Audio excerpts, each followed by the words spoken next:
Hi everyone, आज से अपन इस चैनल पर ज्योमेट्री अर्थात ज्यामिति को शुरू कर रहे हैं। तो ज्यामिति के बारे में 15 से 20 वीडियो में अपन कंप्लीट थ्योरी को समझेंगे और इसके बाद ज्योमेट्री से संबंधित जितने भी क्वेश्चन एसएससी में पिछले 5 या 6 साल में पूछे गए हैं उन संपूर्ण क्वेश्चंस को करेंगे। तो अपन आज से ज्योमेट्री के बारे में संपूर्ण थ्योरी और प्रमेय या कॉन्सेप्ट को समझने की कोशिश करेंगे।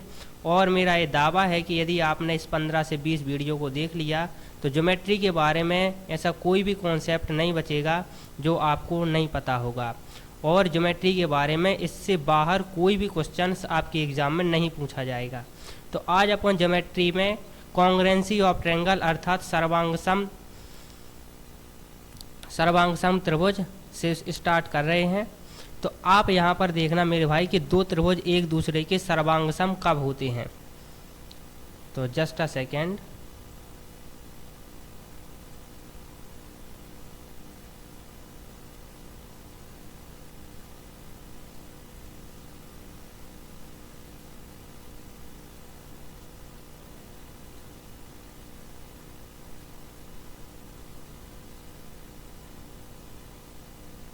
सर्वांग सम से स्टार्ट कर रहे हैं मेरे भाई, सर्वांग सम त्रिभुज से।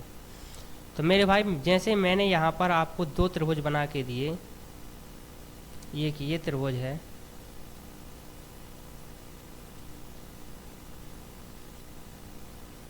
और ये त्रिभुज है।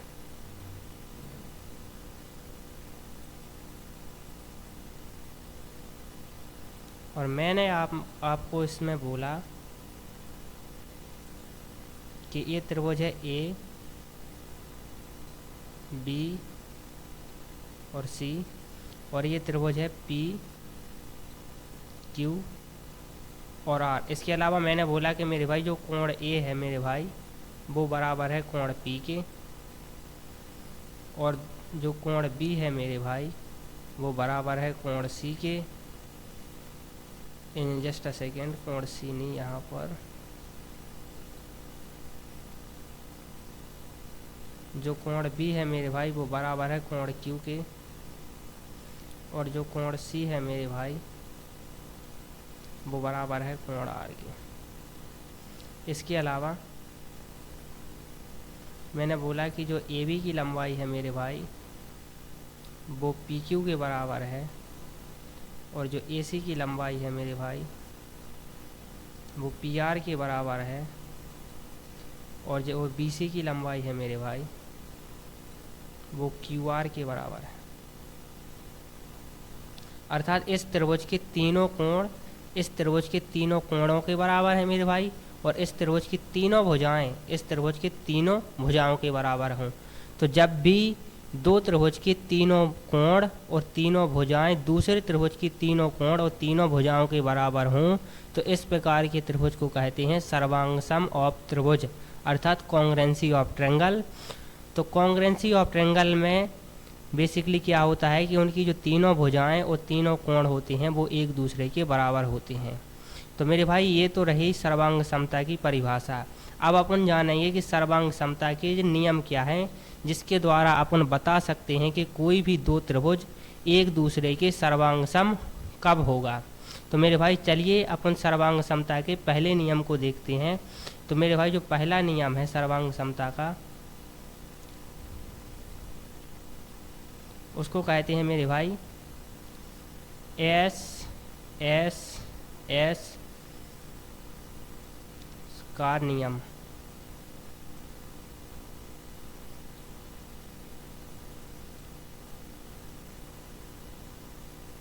Side side side. तो मेरे भाई इसका मतलब क्या है यहाँ पर आप देखना थोड़ा सा। जैसे मेरे भाई मैंने एक त्रिभुज ये दिया एक, और एक दूसरा त्रिभुज ये दिया। अपन इसका नाम दे रहे हैं मेरे भाई, इसका नाम अपन ने दिया ए बी सी, और इसका नाम दिया मेरे भाई पी क्यू और आर। तब अपन कहेंगे कि त्रिभुज ए बी सी और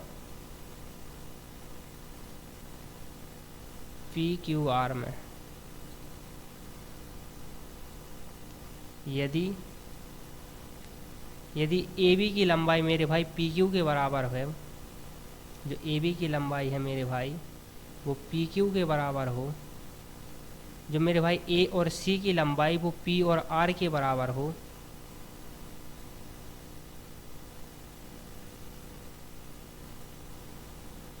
और मेरे भाई बी और सी की लंबाई क्यू आर के बराबर हो,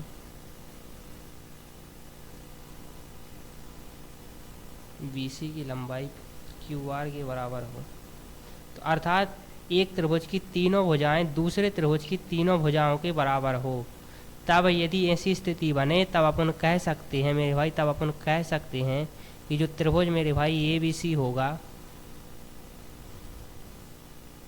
जो त्रिभुज ए बी सी होगा मेरे भाई वो सर्वांग सम होगा त्रिभुज पी क्यू आर के। तो मेरे भाई तब त्रिभुज ए बी सी सर्वांग सम होगा त्रिभुज पी क्यू आर के। और यदि मेरे भाई त्रिभुज ए बी सी सर्वांग सम है पी क्यू आर के, तो इनके संगत कोण भी बराबर होंगे, तब अपन क्या कहेंगे मेरे भाई, जो कोण ए है मेरे भाई वो बराबर होगा कोण पी के, जो कोण बी है मेरे भाई वो बराबर होगा कोण क्यू के, और जो मेरे भाई कोण सी है वो बराबर होगा कोण आर के।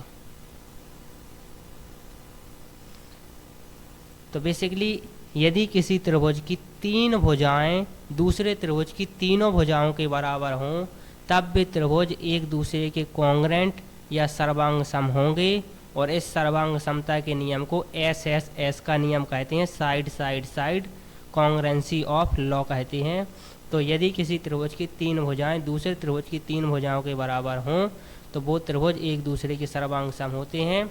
और अपन ये पहले ही बता चुके हैं कि सर्वांग सम त्रिभुज की तीनों भुजाओं के साथ साथ तीनों कोण भी बराबर होते हैं। इस स्लाइड में अपन ने बताया था कि यदि किसी त्रिभुज के तीनों कोण और तीनों भुजाएं एक दूसरे के बराबर हों तो वो त्रिभुज एक दूसरे के कॉन्ग्रेंट या सर्वांग सम होते हैं। और यहाँ पर अपन ने देखा सर्वांग समता का पहला नियम। चलिए मेरे भाई अब अपन सर्वांग समता का दूसरा नियम देखते हैं। तो मेरे भाई जो सर्वांग समता का दूसरा नियम होता है उसको कहते हैं एस कॉन्ग्रेंसी ऑफ लॉ।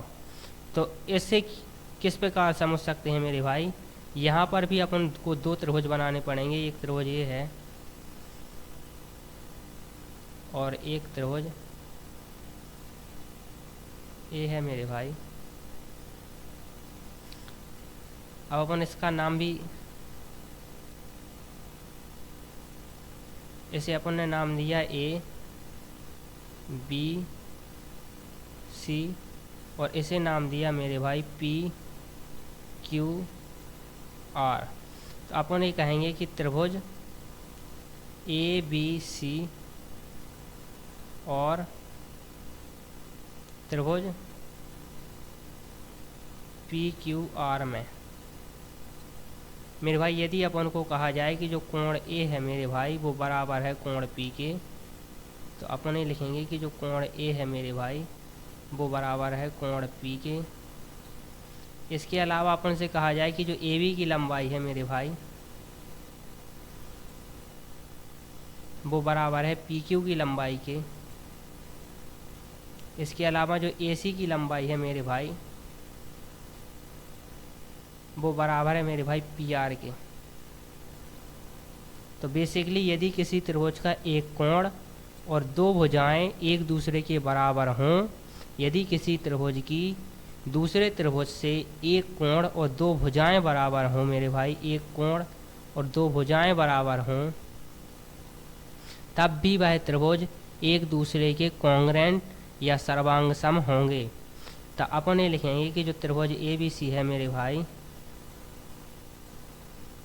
जो त्रिभुज ए बी सी है मेरे भाई वो कॉन्ग्रेंट होगा या सर्वांग सम होगा मेरे भाई त्रिभुज पी क्यू आर के। तो मेरे भाई कॉन्ग्रेंसी का दूसरा नियम है एस ए एस। तो मेरे भाई अपन ने यहाँ से कॉन्ग्रेंसी को पढ़ना स्टार्ट किया था। अपन ने इस स्लाइड में अब जाना कि कॉन्ग्रुएंसी का पहला नियम क्या होता है, और इस स्लाइड में मेरे भाई अपन ने जाना कॉन्ग्रुएंसी का दूसरा नियम क्या होता है। तो अपन ने कॉन्ग्रुएंसी के दो लॉ को जान लिया है। और मेरे भाई यहाँ पर जो त्रिभुज ए बी सी है, यदि पी क्यू आर के कॉन्ग्रुएंट है, तो मैंने पहली ही स्लाइड में भी बताया था कि यदि कोई त्रिभुज दूसरे त्रिभुज के कॉन्ग्रुएंस या सर्वांग सम है तो उनकी तीनों भुजाएं और तीनों कोण बराबर होते हैं। सर्वांग सम त्रिभुज का मेरे भाई मतलब होता है कि जो त्रिभुज ये है वही त्रिभुज ये है, इसकी लंबाई चौड़ाई ऊंचाई जो भी है वह इस त्रिभुज के बराबर होगी। अर्थात ये जो त्रिभुज है मेरे भाई ये इसका बिंब है, या ये जो त्रिभुज है मेरे भाई इसका बिंब है, दोनों एक ही हैं। जैसे अपन मैथ्स में नहीं लिख देते हैं कि 3 बराबर होता है 3 के, तो जस्ट वही वाली बात है, सिर्फ ये दो चित्त बने हैं, बाकी दोनों की विशेषताएं क्वालिटी हर एक स्थिति में सेम ही रहेंगी। तो इसको थोड़ा सा इरेज कर रहा है। अब देखना मेरे भाई, मैंने आपसे अब एक क्वेश्चन पूछा है मेरे भाई, अब आप इसका आंसर दीजिएगा मुझे। और क्वेश्चन क्या है मेरे भाई कि यहाँ पर एक त्रिभुज बना है और एक त्रिभुज ये बना है, और मैंने आपको बोला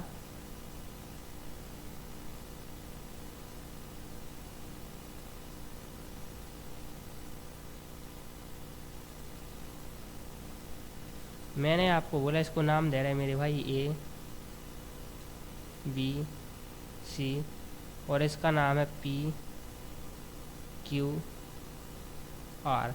इसमें मेरे भाई मैंने बोला कि जो ए बी की लंबाई है मेरे भाई वो पी क्यू के बराबर है, और जो ए सी की लंबाई है मेरे भाई, जो ए सी की लंबाई है वो पी आर के बराबर है, और ये जो कोण है मेरे भाई, जो कोण क्यू है मेरे भाई वो कोण बी के बराबर है। तो बताइए क्या ये दोनों त्रिभुज एक दूसरे के सर्वांग सम होंगे या नहीं। अब आप यहाँ पर सोचिए, यदि आपका जवाब है कि एक त्रिभुज की दो भुजाएं और एक कोण दूसरे के बराबर हैं तो ये त्रिभुज एक दूसरे के सर्वांग सम होंगे। यदि आपका जवाब हाँ है तो आप गलत हैं। ध्यान से देखना यहाँ पर क्या दिक्कत है मेरे भाई। यदि किसी त्रिभुज की दो भुजाएं और एक कोण बराबर है तब वह त्रिभुज एक दूसरे के कॉन्ग्रुएंट या सर्वांग सम होंगे, ये बात सही है। लेकिन मेरे भाई एक कोण के साथ साथ इसमें एक शब्द और जोड़ लीजिए, इंक्लूडेड एंगल, अर्थात आंतरिक कोण। तो आंतरिक कोण क्या होता है मेरे भाई? आंतरिक कोण वह होता है कि जैसे ये दो भुजाएं बराबर दी गई हैं मेरे भाई, ये दोनों भुजाएं जिस शीर्ष पर एक दूसरे पर मिलती हैं, जिस शीर्ष पर एक दूसरे को मिलती हैं, वो वाला कोण कहलाता है आंतरिक कोण, और उसी कोण का बराबर होना जरूरी है। तो मेरे भाई कोण ए का कोण पी के साथ बराबर होना जरूरी है, तभी त्रिभुज A B C P Q R के सर्वांग सम होंगे। यदि कोण बी कोण क्यू के बराबर है और ए बी और ए सी बराबर है मेरे भाई पी क्यू और पी आर के, तब यह त्रिभुज एक दूसरे के कॉन्ग्रुएंट या सर्वांग सम नहीं होगा। वह सर्वांग सम तभी होगा जब इन दोनों की भुजाएं जो मेरे भाई ए बी और ए सी बराबर हो पी क्यू और पी आर के, इसके साथ साथ कोण ए बराबर हो मेरे भाई कोण पी के। तो आंतरिक कोण या इंक्लूडेड एंगल का बराबर होना जरूरी है, क्योंकि मेरे भाई ऐसा यदि होगा, जैसे आप ध्यान से देखना मेरे भाई, यदि ऐसा होगा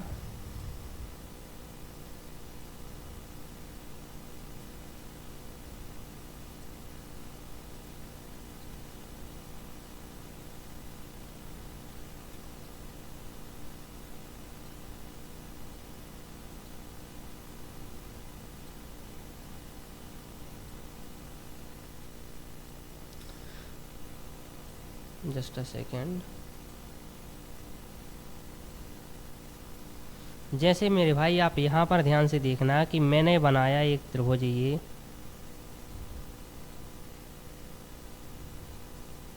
इसका नाम मैंने दिया ए बी और सी। इसमें मेरे भाई ये जो कोण है मेरे भाई, ये जो कोण है मेरे भाई, मैंने कहा एक और त्रिभुज दूसरा बना रहे अपन यहाँ पर। ये जो कोण है मेरे भाई, मैंने कहा, अब थोड़ा सा ध्यान से देखना मेरे भाई, यहाँ पर मैंने कहा कि जो P है, जो Q है और जो R है, अब अपन ने बेसिकली ये बताया कि जो AB की लंबाई है मेरे भाई वो PQ के बराबर है, और जो AC की लंबाई, लेकिन अपन ने यहाँ पर कोण को नहीं बताया। कोण तो अपन बेसिकली ये वाला बता रहे, और अपन ने इसको ऐसे कर दिया। अब ध्यान से देखना मेरे भाई,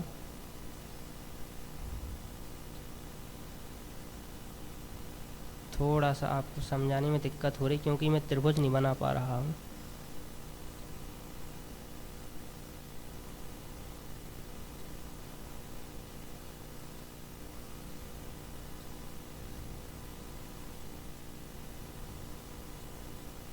अब अपन ने कहा कि मेरे भाई ये वाली लंबाई, जो लंबाई PQ की लंबाई है वो मेरे भाई AB के बराबर है, और जो लंबाई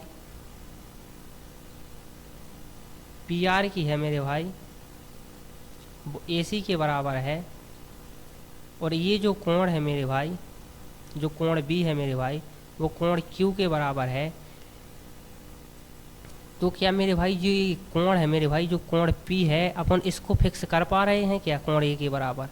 अपन इसको फिक्स नहीं कर पा रहे हैं। यहाँ पर कोण छोटा है, यहाँ पर कोण बड़ा है, लेकिन इन दोनों की भुजाएं बराबर हैं मेरे भाई। जैसे दो बराबर भुजाएं मेरे भाई इस प्रकार भी खींच सकती हैं, और दो बराबर भुजाएं मेरे भाई इस प्रकार भी खींच सकती हैं। और उसके बाद ये जो त्रिभुज है मेरे भाई ये एक दूसरे के बराबर भी हो सकते हैं, जो आगे जाकर इसको कहीं ना कहीं काट ही देंगे। तो इस प्रकार की स्थिति बनती है। तो इसीलिए मेरे भाई इनका आंतरिक कोण एक दूसरे के बराबर होना बहुत ज़रूरी है। यदि आंतरिक कोण एक दूसरे के बराबर नहीं होगा तब वह त्रिभुज एक दूसरे के कॉन्ग्रेंट या सर्वांगसम नहीं होगा। चलिए मेरे भाई कॉन्ग्रेंसी का अंतिम लॉ को देखते हैं। उसके बाद एक और लॉ होता है जो राइट एंगल ट्रायंगल में लगता है। तो मेरे भाई यहाँ पर देखिए कॉन्ग्रेंसी का जो अगला लॉ है उसको क्या कहते हैं, उसका नाम है मेरे भाई AAS का नियम।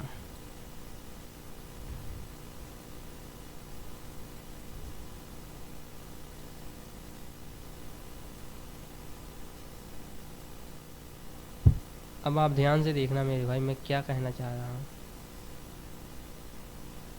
यहाँ पर मेरे भाई मैंने एक त्रिभुज बनाया, और ये एक त्रिभुज यहाँ पर बनाया,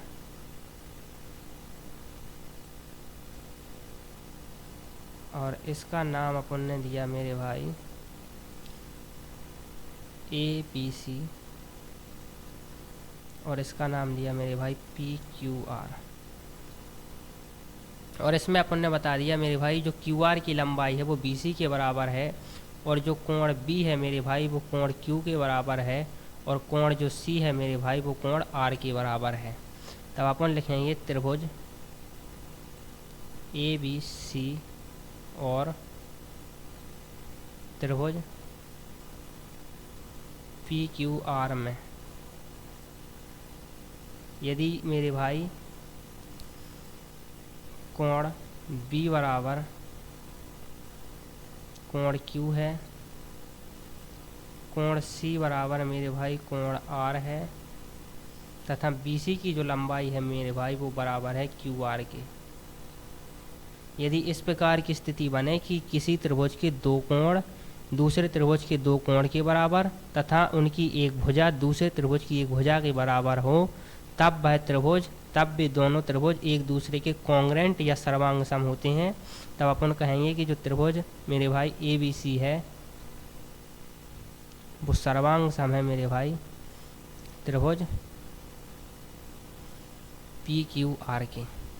वह सर्वांगसम है मेरे भाई त्रिभुज PQR के। यहाँ पर एक और स्थिति को जान लीजिए मेरे भाई। अब आपने इसको तो लिख लिया होगा, अब अगली स्लाइड लगा रहे हैं अपन यहाँ पर। अब आप ध्यान से देखना थोड़ा सा यहाँ पर, जैसे ये एक त्रिभुज है मेरे भाई,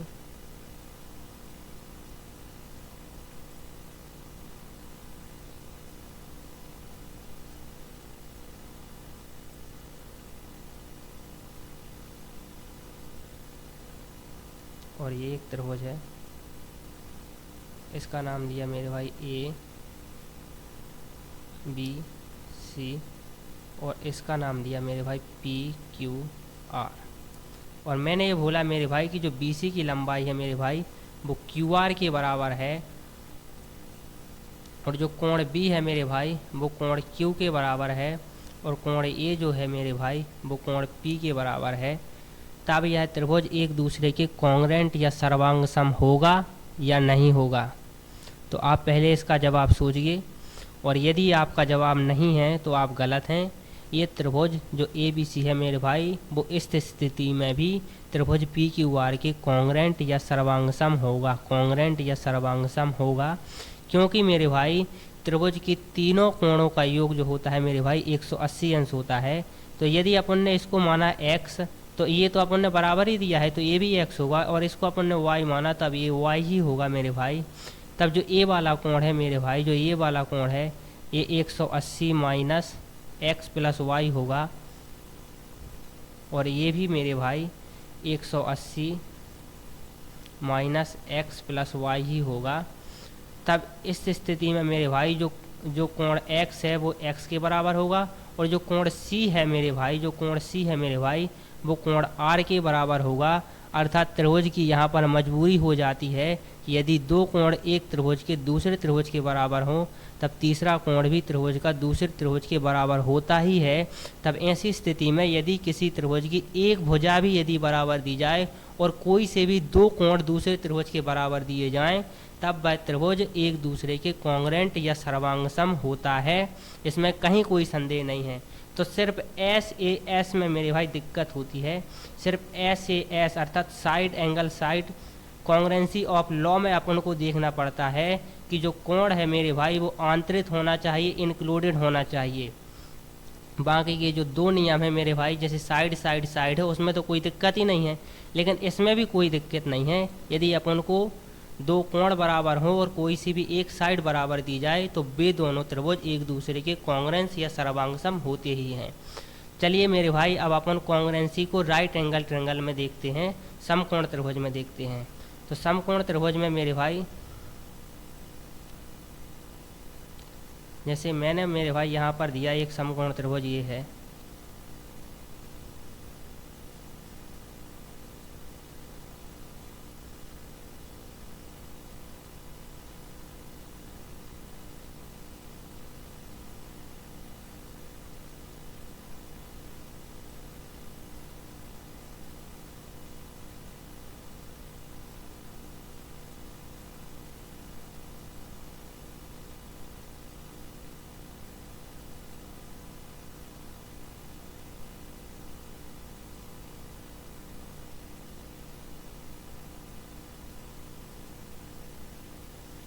जैसे मेरे भाई मैंने कहा कि ये जो है मेरे भाई ए है, ये बी है और ये सी है मेरे भाई, और ये जो त्रिभुज है मेरे भाई राइट एंगल अर्थात समकोण त्रिभुज है।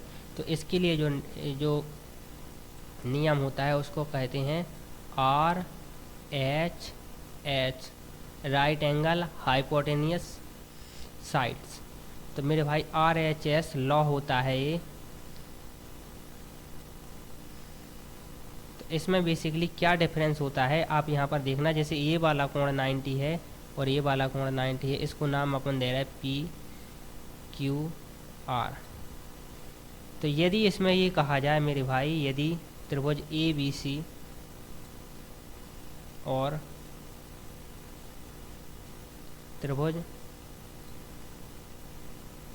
पी क्यू आर में मेरे भाई जो कोण बी है मेरे भाई वो तो कोण क्यू के बराबर होगा, अपन जानते ही हैं, क्योंकि वो 90 डिग्री अर्थात समकोण होगा।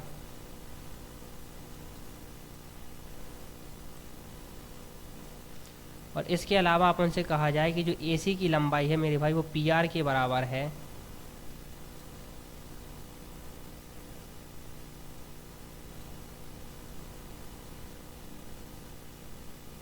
और इसके अलावा मेरे भाई जो BC की लंबाई है वो QR के बराबर है।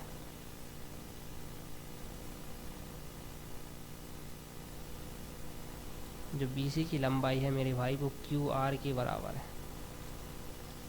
तब अपन से मैं आपसे एक क्वेश्चन पूछना चाहता हूँ यहाँ पर कि अब आप बताइए कि एक त्रिभुज का जो एक कोण है मेरे भाई 90 डिग्री है और दो भुजाएं बराबर हैं, तब क्या यह त्रिभुज एक दूसरे के कॉन्ग्रेंस या सर्वांग सम होंगे। तो आप ये कहेंगे यहाँ पर कि अभी तो एक त्रिभुज दूसरे त्रिभुज के सर्वांग सम नहीं होगा, क्योंकि आपको तो ये मैंने बताया है कि जब भी किसी त्रिभुज की दो भुजाएं और एक कोण बराबर हो तब वह त्रिभुज दूसरे त्रिभुज के कॉन्ग्रेंस तो होता है, लेकिन उसमें इंक्लूडेड एंगल अर्थात आंतरिक कोण अर्थात ये वाला कोण बराबर होना जरूरी है। तो मेरे भाई इसी बात को मैं बताना चाहता हूँ कि राइट एंगल ट्रायंगल में आंतरिक कोण का बराबर होना जरूरी नहीं है। कोई सा भी एक कोण, तो कोई सा भी एक कोण, जैसे ए वाला कोण मेरे भाई अपन को दिया ही जाता है, राइट एंगल ट्रायंगल में समकोण ही होता है। तो राइट एंगल ट्रायंगल में एक कोण मेरे भाई समकोण जो है वो बराबर दिया ही जाता है अपन को। जैसे जस्ट इसको इरेज करना है पड़ रहा है।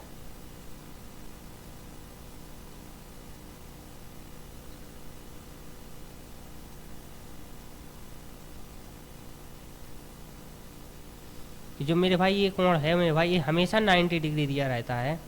तो मेरे भाई एक कोण राइट एंगल ट्रायंगल में और दो भुजाएं बराबर हों तब वह त्रिभुज एक दूसरे के कॉन्ग्रेंस होगा। इसमें आंतरिक कोण का बराबर होना जरूरी नहीं है। और ऐसा क्यों है वो तो मैं आपको अभी यहाँ पर बता ही रहा हूँ। तब अपन ये कहेंगे मेरे भाई कि जो त्रिभुज मेरे भाई ABC है वो कॉन्ग्रेंस होगा मेरे भाई त्रिभुज PQR के। अब ऐसा क्यों होगा मेरे भाई, आप यहाँ पर देखना मेरे भाई। जैसे मैंने यहाँ पर एक ये राइट एंगल बना लिया, राइट एंगल ट्रायंगल, और एक ये राइट एंगल ट्रायंगल है।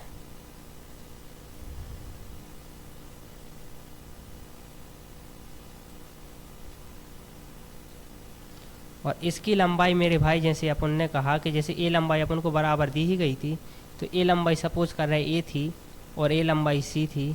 ए लंबाई ए थी मेरे भाई और ए लंबाई सी थी, क्योंकि अपन ने दो लंबाइयों को तो बराबर दिया था। तो पाइथागोरस थ्योरम से अपन जानते हैं कि जो मेरे भाई ये वाली लंबाई होगी वो होगी क्या होगी मेरे भाई, जैसे अपन ने यहाँ पर नाम भी दे रहा है इसका A B C P Q और R। तो मेरे भाई जैसे अपन ने ए लंबाई ए दी है, ए लंबाई सी दी है, और तो ए लंबाई भी ए और सी होगी, क्योंकि अपन ने ये तो बता ही दिया है कि दो भुजाएं तो बराबर हैं और ये वाला कोण बराबर है। तो क्या मेरे भाई ये ए वाली भुजा का बराबर होना मजबूरी नहीं हो जाएगी पाइथागोरस थ्योरम से। पाइथागोरस थ्योरम से अपन जब ए बी की लंबाई निकालेंगे मेरे भाई तो वो क्या आएगी, वो आएगी रूट में C² माइनस A²। ठीक इसी प्रकार से मेरे भाई जो PQ की लंबाई निकालेंगे मेरे भाई,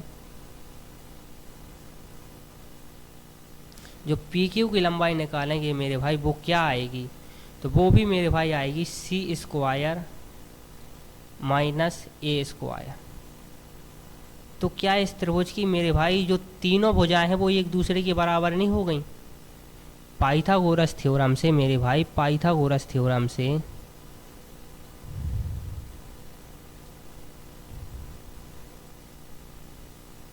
पाइथागोरस थ्योरम से मेरे भाई AB और PQ, यहाँ पर भी देख लीजिए AB और जो PQ है मेरे भाई इसकी लंबाई का बराबर होना मजबूरी नहीं हो गई।